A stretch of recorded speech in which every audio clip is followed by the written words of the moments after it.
Oh, hari ni kita orang dekat Dino Desert ya. Dino Desert. Tempat ni baru buka lagi. Harga tiket dewasa 55, kanak-kanak 45, 2 tahun ke bawah free.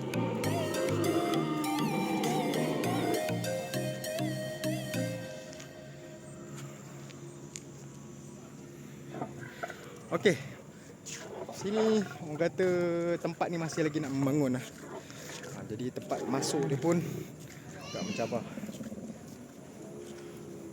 Okey, pada korang nak datang boleh type lah dekat Google Dino Desert. Pergi Sungai Dong.